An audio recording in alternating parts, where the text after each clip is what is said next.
Hello YouTube, Triumph Guy here today, and we're going to be repairing this Renault Trafic van. We're going to be doing the fuel filter on it, and essentially it's going to be part of my new YouTube series, which is going to be called Fix It Forward, and the playlist will be in the comments, and it's where I'm going to repair people's vehicles for free, just to help with the cost of living crisis. But let's get to it.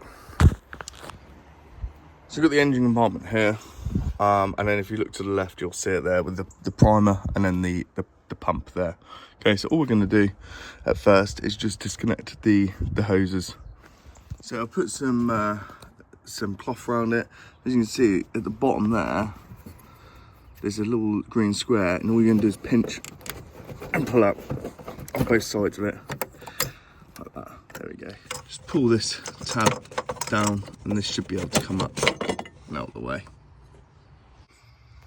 Again, this should be nice and easy one to come out as well. Just push them in and out. A bit of diesel will come out of there. And you lift up on this tab and pull that electrical connector out. So there's two ways you can now go about this. Way one is take this off and then manually pump the fuel out, which works. Or you can take the whole housing out, which is a bit easier, because you can just pull it away. You don't need any special tools.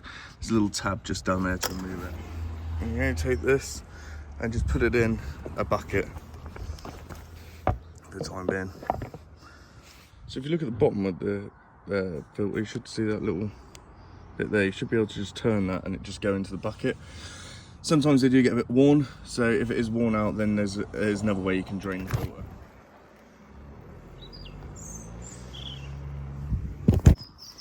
Right, next all we're going to do is unscrew the top whilst that's draining.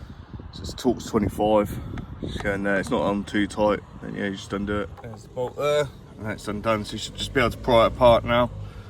I wouldn't put any screwdrivers in because you don't want to ruin the housing. So you should just be able to pull the filter out, and you've also got this seal here which will replace around the outside. So it's quite hard to do this with one hand. Put the new seal in the top where the screw goes. Now with this, we're just going to damp it with a bit of diesel, and then we're going to place it back in the actual housing itself. All right, drop the new filter in. So you hear a click, and then we're ready to put this back together. Now luckily it says what torque spec it is, which is 6 Newton meters. Please don't over tighten, because you'll crack the housing. Now this has got a little notch. What I do is I offer it up first to make sure that that notch is in the right one. You may have to try and error it a couple of times. Just going to put this back on and then reconnect the electrics and fuel hose. Make sure the one with this goes on top and the other one just slots in there. So undo this cap, just get rid of that, and then you can undo this bleeder screw here, and then just pump it. And you either pump it, you can pump it when it gets hard, or just to double confirm it, you can unscrew this slightly. And when liquid comes out there, you can just tighten it up where there's no bubbles coming out.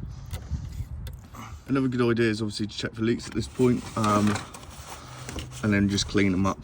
The common place where they store the leak from is that top screw, so just make sure that's done. So once it's all cleaned up, yeah, make sure you do clean it up nicely. Just gonna fire up the vehicle to check for any leaks, and then let it run for about 5 to 10 minutes.